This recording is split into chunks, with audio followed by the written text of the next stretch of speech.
Hello, welcome back to the channel. Today I'll be going over 5 helpful tips in Aether Gazer. These are not only tips for new players, but also quality of life and little hidden features that you may not know about.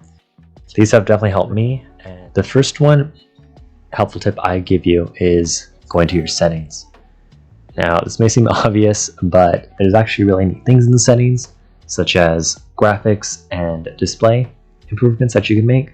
I have met a lot of players that don't even know about settings and different ways that can up your gameplay. So from the start of the home screen, you're gonna click this little icon with the arrows, and then right here down on the lower right hand, you're gonna click settings.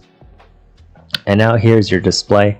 I highly recommend that you change your frame rate from 30 to 60. Your resolution and your teammate effects really are dependent on your tablet.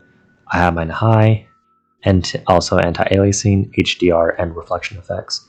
You could also modify sound, which is really helpful.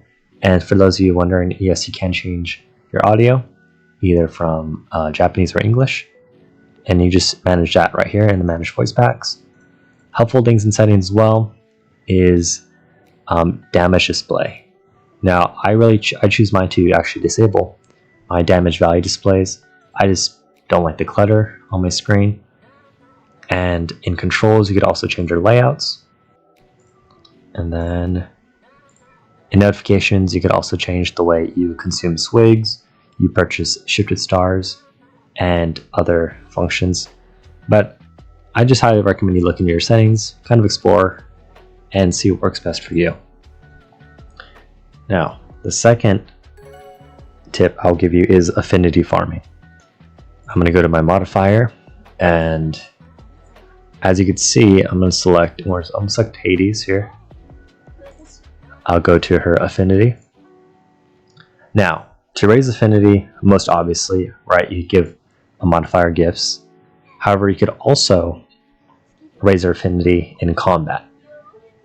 The neat thing about it is if you want to farm affinity, is that any stage you decide to complete, once you decide to complete several trips or stages, so right, 4 times, I'm assuming 4 times the amount of swigs, and I'm say depart, and I decide to engage with my chosen modifiers, their affinity raises 4 times that amount. So per battle, your modifier's affinity will raise 5 points. Complete the stage on 4 times the loot.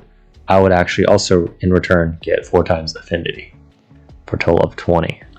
My third tip I'll give for any new players is going to warehouse.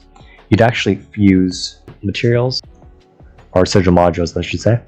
So if you click any lower class, any lower tier, so for example, this 3-star sigil module, and I click fuse, you could actually fuse them into higher tier sigils.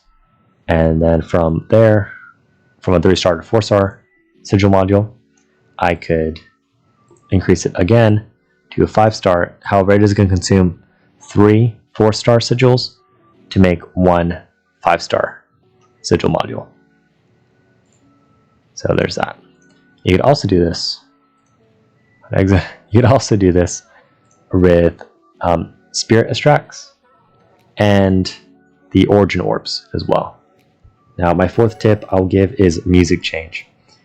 This is more of a quality of life or quality of gameplay tip, and I thought it was really neat. This came out in a recent update. Again, upper right hand corner, you're going to go to your little arrows, and then you can see I'm playing Get Spooked. However, if I click that, I could change really to any soundtrack in the game. There's an Osiris track list, there's Helena, and you could change, you could do a preview, so Your Love or Lucid Dreams. If you really liked it, then you can set it as background music, and it would permanently be in your background, which is really neat. I appreciate that. I know some games like Epic 7, you could change background music, but it resets every login, whereas this, it is permanently there. and of course you can change it anytime you like. Now my fifth tip is special interactions. Again, this may be obvious, but for those playing on emulators, you may not know. You could rapidly tap your modifier CIIC for a special interaction. And also, if you shake your device, let me try to shake it here. I don't know how to exit full screen, but if you do shake your device,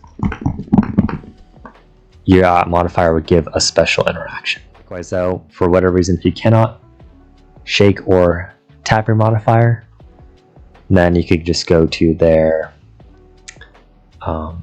profile and then voice, and then you could go down. There's a quick taps voice line, and then there's the shaking device voice line. That's all tips I have for you tonight.